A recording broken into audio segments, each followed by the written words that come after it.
We're active in about 15 campuses, and we're growing very, very quickly. And keep in mind, this is not just a flash-in-the-pan movement. We're going to become an institution to give them the power and the confidence to stand up and let their voice be heard. This is not just about the present moment. This is about creating something that lasts, something that is bigger than just one event, one rally, or one semester.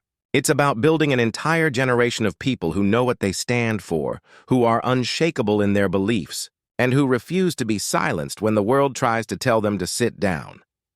When you step onto a campus today, you can feel the tension in the air. You can feel the battle of ideas being waged in classrooms, in dorm rooms, in lecture halls, and on social media feeds.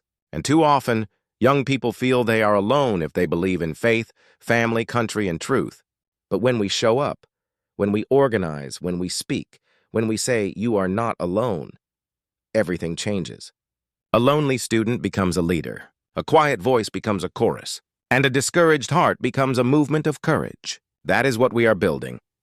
I started this organization when I was 18 years old. I decided, not to go to college. I didn't get in my dream school, which was the United States Military Academy at West Point. At first, it felt like a setback, but really, it was the beginning of something greater. Because sometimes when doors close, they force us to build doors of our own. And I had this idea to galvanize and motivate the future youth of this country around a core set of ideas. Not just around political parties, not just around politicians who come and go, but around ideas that stand the test of time. And the ideas are really simple, yet profoundly powerful. America is the greatest country in the history of the world. The Constitution is the greatest political document ever written.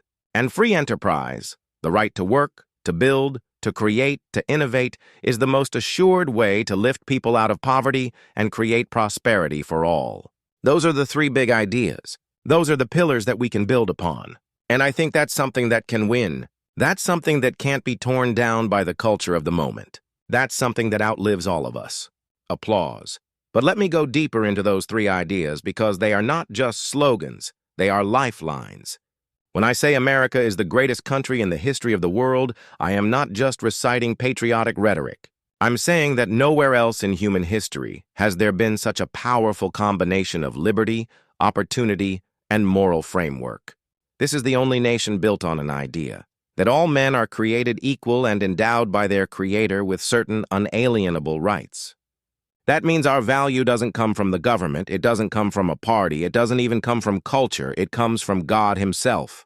And that is the strongest foundation any nation could ever stand on.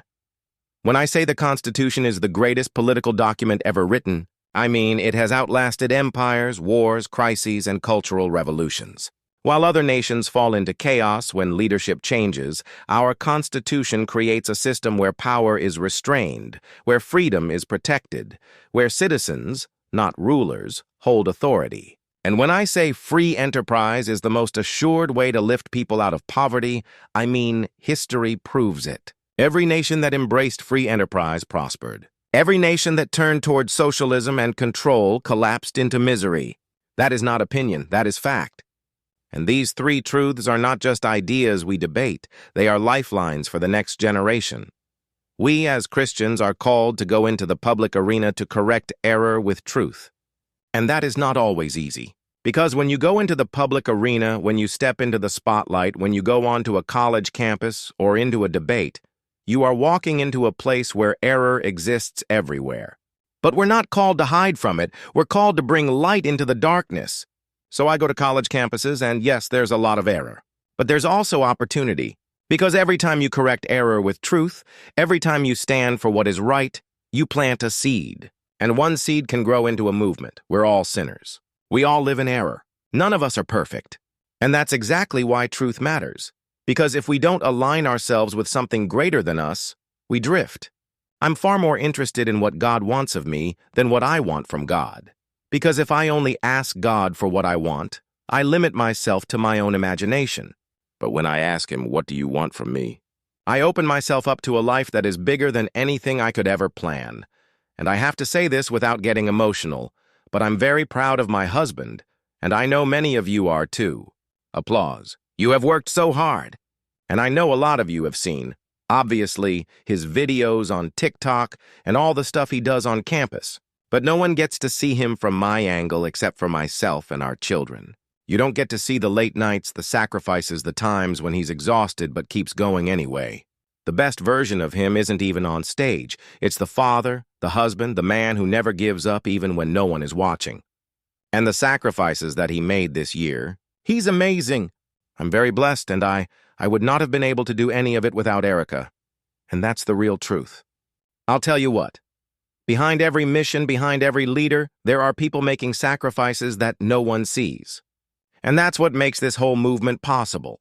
Not just the people on stage, but the families, the friends, the supporters who stand strong when the spotlight isn't shining on them. You are here as a grassroots response to the top-down revolution happening in this country, and that's what makes you powerful. You are not here because someone told you to be here.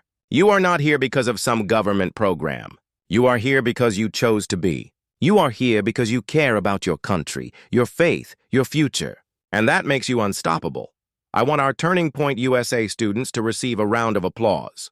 These are the freedom fighters of America. Applause. You're not just students. You are the ones standing on the front lines of culture. You're the ones who show up, who speak out, who refuse to let truth die in silence. And the truth is, it takes courage to do that. It takes boldness to do that. And you've proven that you have what it takes. The media said that Turning Point could never run a ground game. They said we weren't experienced. They said we didn't know Charlie. They underestimated us. But here we are. And what you are witnessing is the greatest generational realignment since Woodstock. Think about that. Generations are shaped by defining moments. Moments when they decide who they are and what they will stand for.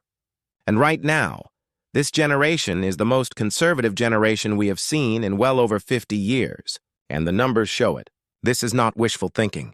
This is reality. What young people especially are screaming at is this: give me a structure that I can live my life by. Because here's the truth. Freedom without order is chaos. People don't just want freedom to do whatever they want, whenever they want. Deep down, people are craving purpose. They are craving direction. They are craving structure. And especially with young men, it's even more urgent. Young men need to be challenged. They don't need to be coddled. They don't need people talking down to them. What they need is someone to look them in the eyes and say, "Stop being a boy. It's time to become a man." And you want to learn what that means? Come to church. Because the church has the greatest story ever told. A story that teaches you what it means to live with honor, with courage, with sacrifice, with faith. That's what it means to become a man. And then comes the question, what can I do to save the country? And my answer is simple. You are already doing it. Every time you show up, every time you tell the truth, every time you stand your ground, you are answering that question every single day because you are doing the work to save this beautiful republic. You are doing something that is bigger than you, and that's the beauty of it. You are part of a cause that is larger than your own life. If everything completely goes away, if all the applause, the titles, the recognition disappear, how do you want to be remembered? That's the question you must ask yourself. Because in the end, it's not about fame, it's not about money, it's not about platforms. It's about legacy. I want to be remembered for courage, for my faith. That would be the most important thing. The most important thing is my faith in my life. Because everything else fades, everything else shifts, but faith remains. And if people remember me for anything, let it not be for accomplishments or positions. Let it be for standing boldly for truth, for never compromising on values, for courage and for faith. Because in the end, that is what matters. That is what lasts. That is the legacy that can never be erased.